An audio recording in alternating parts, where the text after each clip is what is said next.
this T20 World Cup. It was a lot of runs being scored and South Africa ने जिस तरह से ये total chase किया, I mean that was commendable, led by Markram at the top, 82 and 46. De Kock ने भी दिखाया 47 in 24, and just look at those strike rates. Ryan Brickleton 45 not out in 28. West Indies were in trouble at the top, but फिर उनकी तरफ से कुछ lower middle order ने उनकी हेल्प की, जिसमें कि शेपर्ड ने 50 की, होल्डर ने 49 बनाया, कुछ कैमियोज थे, इस तरह से वो 176 पे पहुंचे तो ज़रूर, लेकिन South Africa's batting was too good for them and they won this by 9 wickets. India versus Zimbabwe का अगला मैच था इंडिया के लिए भी एक sort of must win game इस तरह से थी कि पिछला मैच वो अपना हारे थे, but they were in their true self, जिसे कहते हैं ना फॉर्म। 256 for 4 अभिषेक शर्मा ने रन्स किए, उन्होंने पिछले मैचेस में उनसे रन्स नहीं हो रहे थे, lots of ducks, but he made a comeback today, got his form back. Hardik also chipped in, Tilak Varma once again shining with the bat, 44 not out in 16 balls. आज he played down the order, लेकिन innings उनकी फिर से जो है वो ज़बरदस्त नजर आई। इन रिस्पॉन्स जिम्बाब्वे की तरफ से भी एक अच्छा एफर्ट था in chasing, but again runs इतने ज़्यादा कंसीड कर लिए थे that they were never ever going to be really in the race to win it. But Bennett was the star, हमने बात की है ब्रायन बेनेट की थ्रू आउट द टूर्नामेंट के, अच्छे टैलेंटेड प्लेयर हैं। 97 नॉट आउट इन 59 बॉल्स और India ने ये मैच 72 रन से जीत लिया। South Africa has now qualified for the semi-finals, जैसे कि हमें पता है, और दूसरे ग्रुप में जो है इंग्लैंड कर चुका है। सो 2 टीम्स कंफर्म हो गई हैं जी आपके सेमीफाइनल्स के लिए, साउथ अफ्रीका एंड दूसरी तरफ से आपने देख लिया है कि बट इसमें सबसे इंटरेस्टिंग चीज़ ये है कि जो अगला मैच है वेस्ट इंडीज़ इंडिया का, that is a virtual quarter final, because जो जीतेगा वही आगे सेमीफाइनल्स में जाएगा। Welcome back once again. एक नज़र डालते हैं आज के दूसरे मैच, इंडिया और जिम्बाब्वे का ये गेम था। जिम्बाब्वे ने टॉस जीत के इंडिया को कहा आइए, और उन्होंने 256 बना दिए। अभिषेक वापस आए अपने फॉर्म में, 30 गेंदों में 55 बनाए। ओवरऑल अगर देखें तो 440 रन बने इस मैच में, 72 रन से इंडिया जीता। बॉलर्स के लिए इसमें कुछ खास था नहीं, आप अंदाज़ा लगाएंगे कि बेनेट ने 97 नॉट आउट 59 से किए। I think it was not a day for bowlers, लेकिन इंडिया ने अपना जीत भी हासिल की, और जो मकसद था नेट रन रेट का, जो कि अब इन प्ले नहीं आता, उन्होंने वो भी हासिल किया। स्टार्ट करते हैं आज की इस परफॉर्मेंस से। पहला तो सवाल ये बनता है सबसे इम्पोर्टेंट कि हम डे 1 से बात कर रहे हैं, जब ये फर्स्ट राउंड चला था, कि एसोसिएट नेशंस या lesser teams in terms of experience क्यों अपने ऊपर प्रेशर डालना चाहेंगे स्कोर बोर्ड का। आज जब एडन मार्करम ने एक्चुअली जब सुबह बात की थी और देखा पिच, तो उन्होंने कहा कि हम बॉलिंग करेंगे, देयर समथिंग। बट इवनिंग के मैच में सिकंदर रजा का पहले बॉलिंग करना और सामने वाली पार्टी को इन्वाइट करना, जानते हुए कि वो रन रेट की तलाश में है, आपने बैल मुझे मार वाली बात कर दी। अब फिर ये जवाब तो सिकंदर ही दे सकते बैल किसका था जी? सवाल भी बैल किसका सिकंदर का है? बैल किसका था? नहीं, मुझे बॉलिंग से बहुत लाइक उनकी बैटिंग बहुत सुपीरियर है ना।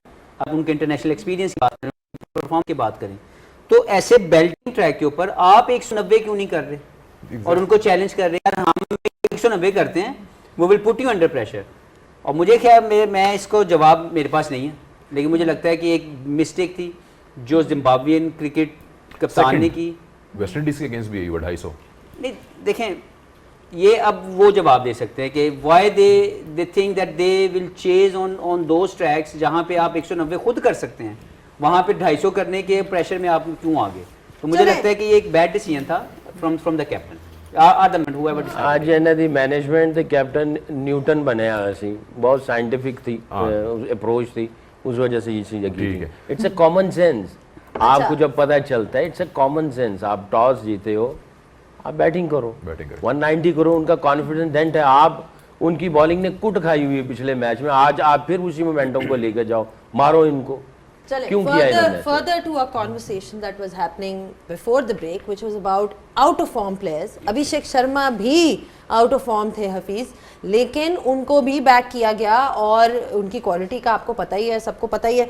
आज उन्होंने फिर से परफॉर्मेंस दी, और क्या ज़बरदस्त परफॉर्मेंस थी। देखें, वो अच्छे प्लेयर तो हैं, और मैंने पहले कहा था कि जो टीम आपको बैक करती है, not damaging the whole cause of the team, क्योंकि पूरी टीम किस लिए खेल रही है? एक विनिंग कॉज के लिए। अगर ये फर्ज करें 15 रन करें 20 बॉलों पे, वो कंसर्निंग होगा मेरे लिए एज ए मैनेजमेंट। अगर मैं कोच हूँ तो मेरे लिए अभिषेक का पहले 2 बॉलों में या 3 बॉलों में आउट हो जाना कोई इतना बड़ा मसला मुझे नजर नहीं आएगा। लेकिन अगर वो 20 बॉल खेल के 10 करे, 12 करे, फिर मैं सोचूंगा यार देयर समथिंग रॉन्ग।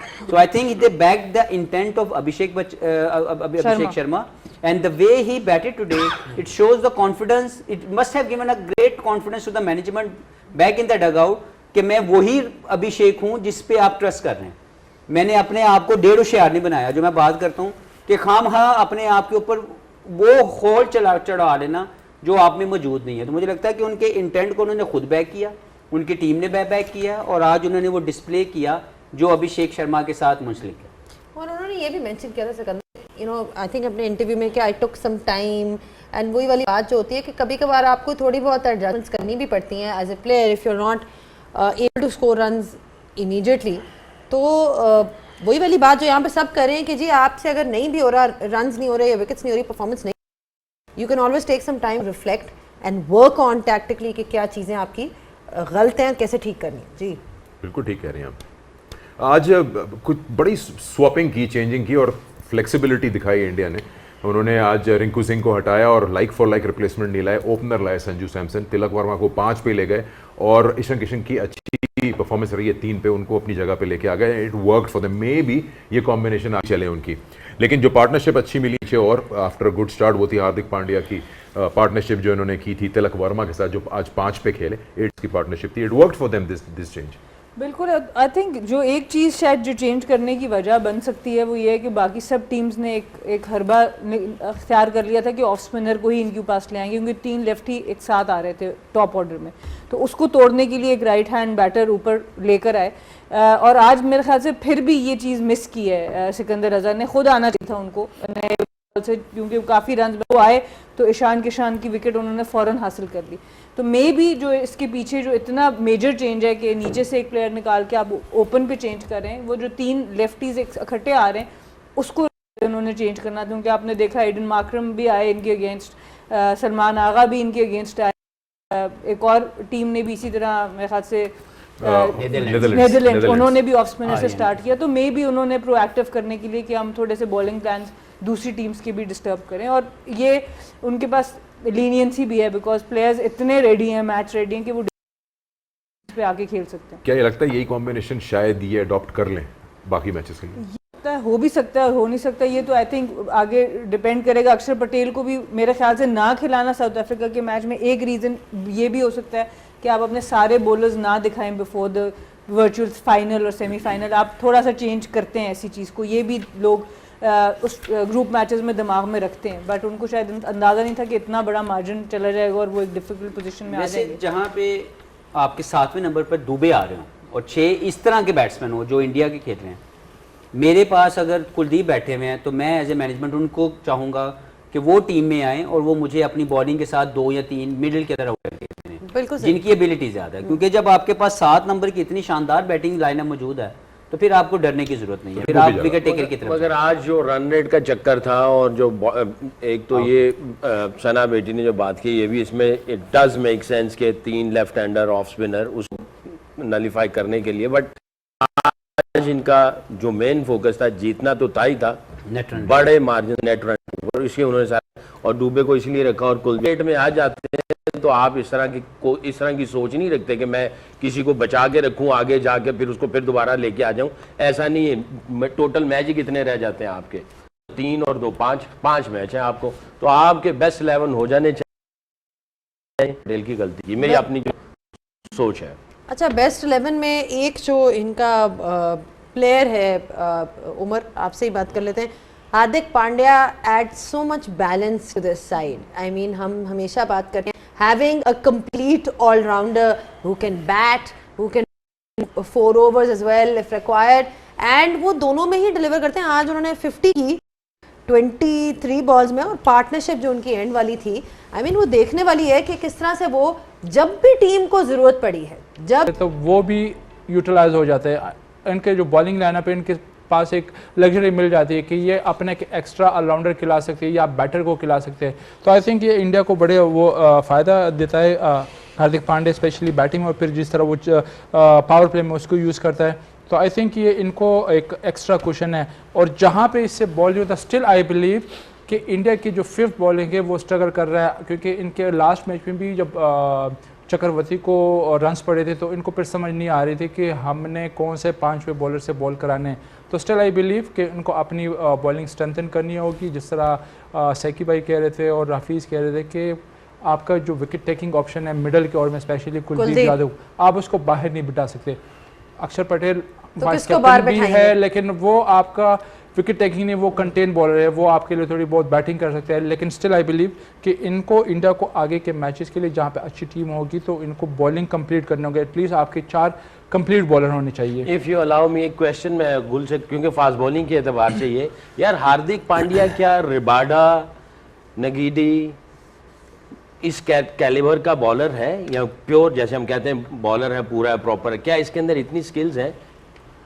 स्किल्स उस तरह की स्किल तो नहीं, लेकिन एटलीस्ट उसको अपनी लिमिटेशन का पता है कि उसको किस तरह यूज़ करता है। सबसे इंपॉर्टेंट चीज़ है उनको कॉन्फिडेंस, कि वो जो उसका कॉन्फिडेंस है वो उसको बैक कर रहा है, उसको जिस सिचुएशन में भी लेके आता है वो हाथ रेस करता है। अगर आप 2024 की फाइनल ओवर की बात करें तो वहाँ पे उसने हाथ रेस किया, वो कर रहा है। कॉन्फिडेंस आपको, अगर आपकी लिमिटेशन कम भी हो, आपकी स्किल्स कम भी हो, लेकिन जहाँ पे आप जिस तरह आप अगेन बात करें कि आप यहाँ से मेंटली स्ट्रांग हो और दलेर हो यहाँ से, तो आपकी परफॉर्मेंसेस बढ़ जाती है। अभी जो आजकल का जो बैट्समैन है, वो चाहे ऑस्ट्रेलिया या इंग्लैंड के जितने भी टॉप के बैट्समैन हैं, वो ये कहते हैं क्या तुम बेस्ट बॉलर को टारगेट कर सकते हो? अगर कर सकते हो तो क्या स्किल्स हैं, माइंडसेट है, टारगेट कर सकते हो तो फिर उसको बॉक्स देते हैं, टिक बॉक्स करते हैं। क्या ऑपोजिशन हार्दिक पांड्या को टारगेट नहीं कर सकती है? अगर करती है, हाँ, करती है, है। लास्ट उसके लिए मैच में उसकी हुआ वो है। तैयारी होती है, I think ऐसे वो- सोचने से तो नहीं ना होगा। जो वो सैकी यही भाई था। जो हम मैंने बात कहा कर रहे थे, इसको टारगेट करना वही चाहिए। वाली बात है ना, ये they- टारगेटेड they- बॉलर है, इसको नहीं, टारगेट सही इंडिया तरीके के से पास और करना ऑप्शंस है चाहिए। ना, they have other bowlers as well. तो एक आधा में किसी एक्सपेंसिव भी हो गए, वो डूबे के पास चले नहीं, गए, हम ऐसे तिलक बात नहीं, वर्मा ने नहीं, सिर्फ नहीं, हार्दिक के लिए जनरल बात अगर आपकी- कर रहा हूँ कि इसको हम टारगेट क्यों नहीं करते हैं इसको, हम क्योंकि तो हमारी हम तो हम तो सकलैन किसी भाई को भी नहीं इसमें- करते, हम तो हम अक्षर तो- पटेल को नहीं करते। हम तो इस पे विकेट दे के आ जाते हैं, जो हमारा T20 का मैच था। इसीलिए उमर गुल से ये ये तो पूछा हमारा था कि T20 इसको का ज्यादा मैच था, पता है इसमें पावर तो- प्ले में 1-2 यही आउट करके देता है इंडिया वही को, ना, इसको तो- स्पेशली अगेंस्ट हमारे जब भी हमने खेला तो बहुत है। विकेट लास्ट लिए। मैच में जो हम बात कर रहे हैं कि उनका 5th बॉलर एक्सपोज हो गया था just because of Hardik Pandya को रन पड़े और उसको चक्रवर्ती को रन पड़े जो उनका मेन बॉलर है। तो हमेशा से जो अच्छी टीमें होती है वो टारगेट करते हैं प्लेयर्स को। असल ऑल्दो में प्रेशर उनके की मैनेजमेंट का मसला है। जो भी टीम इनके खिलाफ अपने प्रेशर जोन से निकली है और उनकी स्किल्स इक्विप्ड हैं, स्किल्स रेडी हैं, उन्होंने इनको फेंटा लगाया। चले इसी पे जिसने आगे नहीं जा जो रहे हैं। नहीं प्रेशर हैंडल कर सका, जिसकी गेम रेडी नहीं है टू चैलेंज द अपोजिशन, वो स्ट्रगल करता है। ठीक है। वर्ल्ड कप में क्या इंडिया की बॉलिंग इतनी है कि उनको आखिर तक ले जाए? इस पे बात करेंगे इस ब्रेक के बाद। आज क्योंकि हमने देखा बहुत ही ट्रू पिच थी, बुमराह को भी विकेट नहीं मिली, so on so forth. Will have a look at how India's bowling is faring in this world cup. Break लेते हैं, देखते रहिए गेम ऑन है। Welcome back once again to game on है। ब्रेक से पहले हमने कहा था कि हम इंडिया की बॉलिंग पे नजर डालेंगे कि कहां तक लेकर जा सकती है इनकी ये बॉलिंग। हमें ऐसा फील होता है, देखते हैं हम मैचेस में, कि इंडिया की जो बैटिंग जो स्ट्रांग है वो एक्स्ट्रा 15-20 रन रखती है इस मार्जिन को, ज़्यादा लोड ना आए बॉलिंग पे। आज हमने जो मैच में देखा बहुत अच्छी विकेट थी बैटिंग के लिए, इसलिए कुछ बॉलर्स विकेटलेस रहे, लेकिन एक शख्स जिसने बहुत शानदार बॉलिंग की वो थे अर्शदीप सिंह, जिन्होंने 3 for 24 की परफॉर्मेंस दी। उनके बारे में थोड़ी बात करूंगा मैं उमर से, and then we'll talk about how the whole bowling unit looks like as a whole. Arshdeep की bowling, they probably not be his first choice. India की बुमराह को लेके आते हैं, लेकिन कहते हैं ना हॉर्सेस फॉर कोर्सेस, आज उन्होंने अच्छी उनकी यूटिलाइजेशन की against Zimbabwe's top order. I think आप सही कह रहे हैं, यूटिलाइजेशन बहुत इंपॉर्टेंट है कैप्टन के लिए। और अर्शदीप की अगर आप बात करें तो इसमें कोई शक नहीं कि नए बॉल का बेहतरीन बॉलर है। वो जिस तरह अपराइट सीम के साथ बॉल करता है, जिस तरह अपने दोनों स्विंग करता है, कंट्रोल के साथ, अच्छी गुड लाइन लेंथ के साथ, अपने रिस्क को जिस तरह यूज़ करता है, अपनी सीम पोजीशन को जिस तरह चेंज करता है, तो उसको पता है कि नया बॉल किस तरह करना है। मेरे ख्याल से अगर आपको अर्ली ऑन ये इस तरह अर्शदीप नए बॉल को आप एक आधा ओवर आप टैकल करते हो, उसको विकेट नहीं दे देते, तो ये इनको प्रॉब्लम हो सकती है। जहाँ तक बुमराह की बात है, no doubt one of the best bowler है अभी इस एरा के, जो भी फॉर्मेट हो, वनडे हो, टेस्ट हो या T20, लेकिन उसको जो यूज़ करते हैं वो स्पेल में यूज़ करते हैं, एक साथ उससे एक ब्रस्ट नहीं मारते, क्योंकि जिस तरह अर्शदीप करता है आज, जिस तरह उसने 3 ओवर किए, ऊपर से जो नैप बॉल करता है उसने 3 आउट किए, तो अब बुमराह से वो काम लेते हैं, उसको रोटेट करते हैं, उसके सराउंडिंग में दूसरे बॉलर्स यूज़ करते हैं। तो जहाँ पे अगर आपको पावर प्ले में इनको रन्स पड़ जाते हैं, उनका नया बॉल अच्छा नहीं हो जाता, तो इनको प्रॉब्लम हो सकती है, स्पेशली इनके जो मिडल ओवर में जिस तरह उनको हम अगेन एंड अगेन बात कर रहे हैं, जो विकेट टेकिंग ऑप्शन है उनका कुलदीप वो नहीं खेल रहा, तो लास्ट मैच में भी इनको प्रॉब्लम हो गई थी। मेरे ख्याल से इनको आगे जाके बॉलिंग का मसला हो सकता है। बैटिंग नो डाउट इनकी बहुत डीप तक जाती है और उनमें एबिलिटी है कि उनकी पावर हिटिंग भी है, उनकी जो जिस तरह तिलक वर्मा आज नंबर 5 पे आया, शफल किया उनको, तो उनकी वो एबिलिटी है, सारी एबिलिटी, वो ग्राउंड शॉट भी खेल सकते हैं, गेम अवेयरनेस भी है, लेकिन स्टिल आई बिलीव कि इनको बॉलिंग स्ट्रेंथन करनी होगी। यही बात है ज़ैनब, मैं जो कह रहा था कि आई मीन अच्छी बात है, ये बुरी बात नहीं है, बट रिसेंट टाइम से मैं कहीं याद नहीं आता कि इंडिया के बैटिंग कोलैप्स हो गया हो और बॉलिंग ने एक छोटा टोटल बचा लिया हो। हमेशा इनके पास एक तगड़ा स्कोर होता है अगर इंडिया ने पहले बैटिंग किया। वो लिटमस टेस्ट क्या उन्होंने पास किया है, कैन दे डू इट, कि अगर कोई 130 का टोटल बनाता है इंडिया, क्या ये रोक पाएंगे? But again you will not blame them for being a good batting unit. हमारे अगेंस्ट पिछले वर्ल्ड कप में 140 ही आई थिंक डिफेंड किया था हमने, इंडिया ने। लेकिन वो यूएस का पिच था। हाँ, मैं वैसे कह रही हूँ, छोटा 120 समथिंग था। हाँ, 130 140 डिफेंड किया था। लेकिन मैं आपको अगर इनकी बॉलिंग के लिए मैं अगर थोड़ी सा अपना एक एक्सपीरियंस शेयर कर दूं कि मैं जब इंडिया के खिलाफ खेलता पहले मैच खेले तो I was totally under pressure, very honest. मुझे लगता है कि मैं प्रेशर हैंडल नहीं कर सका, नॉट टू लाइक मैं परफॉर्म इसलिए नहीं कर सका कि मेरे ऊपर एक मेंटल इतना प्रेशर था, because India Pakistan game is always big, right.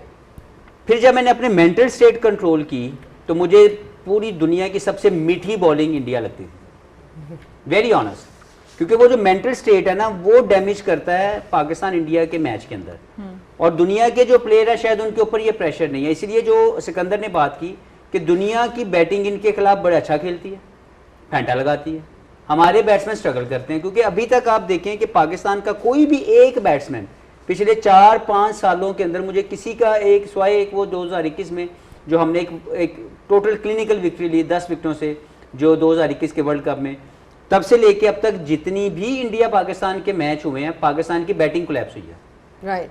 तो मुझे ये लगता है कि सिर्फ एक जिगरा लेने की जरूरत होती है, एक मेंटल स्टेट रेडी करने की जरूरत होती है।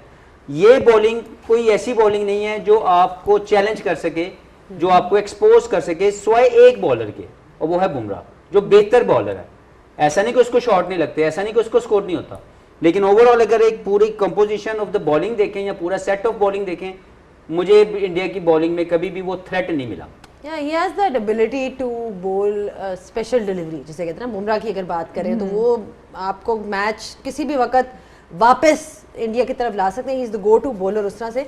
बट वो जो उन्होंने बात की वो मेंटल स्ट्रेंथ की बात हो रही है ना सना, आपने भी खेले हैं मैचेस उनके against, and the pressure is always there. I mean ये इन्होंने इंटरेस्टिंग अपना पर्सनल एक्सपीरियंस बताया, क्योंकि अक्सर प्लेयर से पूछा जाता है कि इंडिया पाकिस्तान मैच प्रेशर होता है या नहीं होता। कई प्लेयर्स कहते हैं नहीं, we are going to treat it like another match, but actual में ऐसा नहीं होता। पाकिस्तान इंडिया के गेम में ये मौजूद है, प्रेशर को आप कभी भी साइडलाइन नहीं कर सकते, वो हमेशा रहेगा। लेकिन वंस यू कंट्रोल दैट, मैं ज़्यादा तौर पर मैं अपना एक्सपीरियंस इसलिए बता रहा हूँ कि मेरी लाइफ का ये लर्निंग्स है कि जब मैंने अपनी मेंटल स्टेट अगेंस्ट इंडिया बेहतर की, I perform very well against.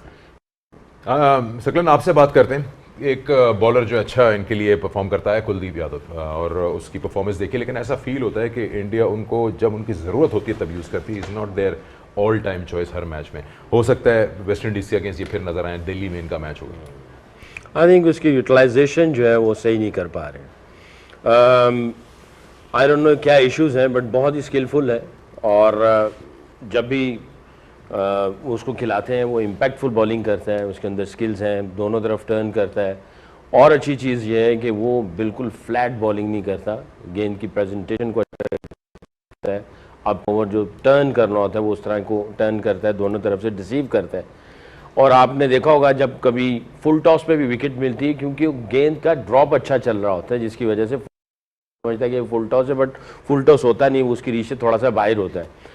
तो आई डोंट नो, कैप्टन को फेथ नहीं है या कोच को फेथ नहीं है, इनको अगर कंटिन्यूस इसको अपॉर्चुनिटी देते जाएं तो ये मेरा ख्याल है वर्ल्ड रैंकिंग में किसी और लेवल पे चला जाए और ये और ज़्यादा इफेक्टिव बॉलिंग करके दिखा सकता है। इज ए इम्पैक्टफुल बॉलर और विकेट टेकिंग एबिलिटीज उसके अंदर है, अच्छा, जस्टिफाई नहीं कर रहे उसके साथ। ये बताएं कि इन्होंने अपना, जिस तरह हफीज ने बताया about his time and how he was handling pressure in an India Pakistan match, in your time bowler पे भी तो ऑब्वियसली प्रेशर होता ही है जिस पे इतनी बड़ी responsibility, and you seen that, so how उस टाइम की कोई यादें ताज़ा करें कि आप किस तरह से प्रिपेयर करते थे, या कोई मेंटल स्ट्रेंथ वाली बात हो रही है ना कि किस तरह से how you prepare yourself for the, कोई होता था pressure? Did you feel the pressure at all और द बॉलर्स? देखिए अल्हम्दुलिल्लाह आई वाज सो लकी, क्योंकि जब इनके साथ मैच होता था तो मैं एक्चुअल मैच खेलने से पहले ही अपनी इमेजिनेशन में बहुत सारे मैच खेलता था।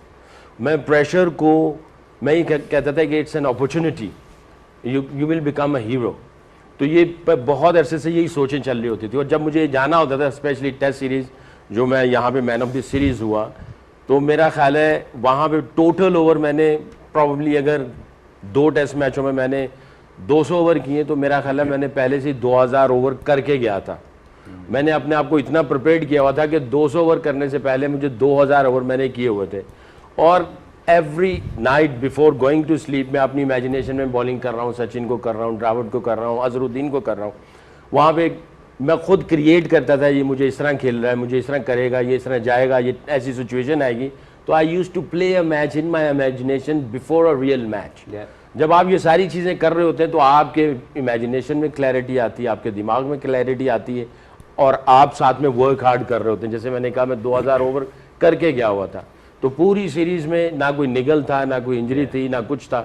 मुझे पता था मुझे जाना है और मुझे करना है। तो आई थिंक प्रेशर आना है जब आपको वेल बिफोर टाइम उस प्रेशर को उधर ही फील करना शुरू कर दें। आहिस्ता आहिस्ता आहिस्ता आपके दिमाग के अंदर सारे सॉल्यूशंस आ जाएंगे, आपकी क्लैरिटी मिल जाएगी, आप साथ में वर्क हार्ड कर रहे होंगे। और अगर आप शॉर्ट टर्म में जा रहे हैं ना, यानी हफ्ते के बाद आपका मैच है, तो आप 3 दिन 4 दिन स्विच ऑफ ना हो, आप पहले से सोचना शुरू कर दें अभी ले लें प्रेशर। आप उस प्रेशर को एब्जॉर्ब करेंगे, अंडरस्टैंड करेंगे, आपके दिमाग के अंदर सॉल्यूशंस आने शुरू हो जाएंगे, आपका एक पूरा प्लान बनना शुरू हो जाएगा, और आप फिर ग्राउंड में उसी तरह प्रैक्टिस करेंगे। ऑन द डे फिर आप रिलैक्स भी रहेंगे, आपने मैचेस खेले हुए, आप अपने आप को छक्के भी मरवाएं, आप अपने आप को चौके भी मरवाएं, रगड़ा दें अपने आप को, कभी जीतें कभी हारें, ये भी कर लें। जब आप मैच में जाएंगे तो फिर आप एक शॉकिंग उस मोड में नहीं जाते हैं, आप रियलिस्टिकली आप इमेजिनेशन, विजुअलाइजेशन, मैं सिर्फ एक सवाल करना चाहता हूँ, वो सारी चीजें, एग्जीक्यूशन। ज़ैनब, अगर मैं एक बात पूछ सकूँ? देखिए, मैं कभी भी आप जैसा स्किलफुल नहीं था, और मैं शायद मेंटली इतना स्ट्रांग भी नहीं था, लेकिन मुझे पहला मैच खेलते वक्त बहुत प्रेशर था, वेरी ऑनेस्ट, अगेंस्ट इंडिया। पूरी दुनिया की क्रिकेट में कहीं ना कहीं खेल चुका था, लेकिन इंडिया के खिलाफ मेरे पहले कुछ मैचेस में I was not managing my self well mentally, जिसमें मुझे लगता है कि मैं बेहतर परफॉर्म भी नहीं कर सका। लेकिन जब मैंने अपनी बेहतर की तो मेरे लिए उनके खिलाफ परफॉर्मेंस करना ज़्यादा बेहतर और आसान लगा। मैं आपसे ये पूछना चाहता हूँ कि आप माशाल्लाह एक ग्रेट ऑफ द गेम है, लेकिन क्या पहला मैच आपका जब था इंडिया के खिलाफ वो इतना ही कामयाब था जितना आपका वो टेस्ट सीरीज जिसकी आप अभी मुझसे बात कर रहे हैं? जी, इसी तरह था मेरा ख्याल है। हमारे ज़माने में आपके पास बहुत एम्पल टाइम होता था, आपको पता है 1 महीने के बाद इंडिया के साथ मैच है, आप तब से शुरू हो जाते हैं और आप उसी तरह करें। और आपके मैचेस जैसे आपने क्रिकेट बहुत लेट बहुत आपके पास टाइम खेल रहे हो, फिर आप बहुत ज्यादा स्कैटर्ड होते हो। हमारे ज़माने में हमारे पास बहुत ज़्यादा टाइम होता था। I think not just for me, even Wasim Akram, Akash. और मैं जब इनके साथ बैठता था और इनकी जब बातें सुनता था तो मैं कहता था यार इट्स जस्ट अ मैच। वैसे आई थिंक आप जो बात कर रहे हैं आपके एरा में, उस एरा में 90s में पाकिस्तान की बॉलिंग से दुनिया घबराती थी, तो प्रेशर तो दूसरी साइड पे होता था। बैटिंग की बात नहीं कर रहा, लेकिन बॉलिंग से तो उस टाइम पे ऑफ कोर्स सांस नहीं लेने देते। उन ग्रेट्स के साथ बैठ के ही आपकी जो है ना कॉन्फिडेंस अजीब हो जाती है। आप अपने आप हंसी मजाक चल रहा है, वो भी चलता था, आप तुर्रम खान समझना शुरू कर देते अपने आप को। तो I think lucky I played Wasim, Waqar and then obviously Shoaib Akhtar, फिर बीच में अफरीदी आ गया, मुशी भाई थे, and it was such a pleasure to be with them in the dressing room and in the ground playing against India and other teams. Every single player was a match winner back then. जी बस और क्या, break लेंगे और break के बाद वापस आएंगे और हम कंक्लूड करेंगे आज के इन दोनों मैचेस को। और कल का एक इंपॉर्टेंट मैच है, उस पर बारे में बात करनी है, क्योंकि वो पाकिस्तान के लिए इंपॉर्टेंट मैच है, इंग्लैंड वर्सेस न्यूजीलैंड। एक नजर लेते हैं इंग्लैंड वर्सेस न्यूजीलैंड का ये मैच, जो कि कल कोलंबो प्रेमदासा में खेला जाएगा। ग्रुप 2 का मैच है। और ये इंपॉर्टेंट है पाकिस्तान के सर्वाइवल के लिए। और सिंपल मैथमेटिक्स ये है कि अगर ये मैच इंग्लैंड जीत जाता है तो पाकिस्तान के होप्स अलाइव रहेंगे। अब इस पे बात होती है कि इंग्लैंड इस मैच को लेगा किस तरह से। सना के पास आते हैं कि एक तो जब एक टीम क्वालिफाई कर जाती तो उसके पास ये लिबर्टी होती है कि वो चूज़ करे और शायद स्ट्रैटेजी का हिस्सा हो कि मैं फर्स्ट फिनिश करना चाहता हूँ या सेकंड।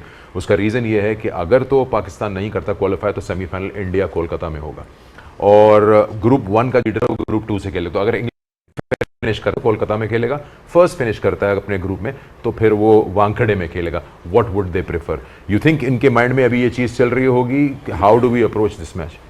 बिल्कुल। और इसके अलावा जो आपने कंडीशंस की बात की, मैच सेंटर्स की बात की, वो भी दिमाग में चल रहा होगा। और एक और बड़ा इंपॉर्टेंट फैक्टर है कि आप अगर ग्रुप टॉप करते हैं, कल जो भी मैच जीतेगा वो ग्रुप टॉप कर सकता है, तो वो साउथ अफ्रीका को अवॉइड का मोस्ट प्रोबेबली, क्योंकि साउथ अफ्रीका का अगला मैच जिम्बाब्वे के साथ है और इस वक्त सबसे कंप्लीट टीम साउथ अफ्रीका नज़र आ रही है। यस, इंडिया की टीम को आप वो नहीं राइट ऑफ नहीं कर सकते, वेस्ट इंडीज़ को आप राइट ऑफ नहीं कर सकते, लेकिन अगर आप इस ग्रुप को टॉप करते हैं तो आप साउथ अफ्रीका 100% सेमीफाइनल में अवॉइड कर देंगे। तो आई थिंक ये एक बहुत बड़ा प्लस पॉइंट होगा कल के मैच के लिए जब ये दोनों टीम्स जाएंगी। तो मेरा तो यही ख्याल है कि अप्रोच तो ये होना चाहिए, you want to beat every side if you want to win the world cup, लेकिन आप अपने आप को पुश भी करना चाहेंगे कि आप सेमीफाइनल से फाइनल तक भी और अपने आप को लेकर जाएं। तो दोनों तरीकों से बात तो यही बनती है कि आप कल का मैच फुली जीतने की तरफ जाएं। मैं सिर्फ sorry in terms of opposition नहीं कह रहा था, व्हाट सूट्स इंग्लैंड्स बैटिंग मोर, वानखेड़े और मैं यही बात कर रही हूँ कि मैच सेंटर्स तो एक रीजन होगा, बट एक ऑपोजिशन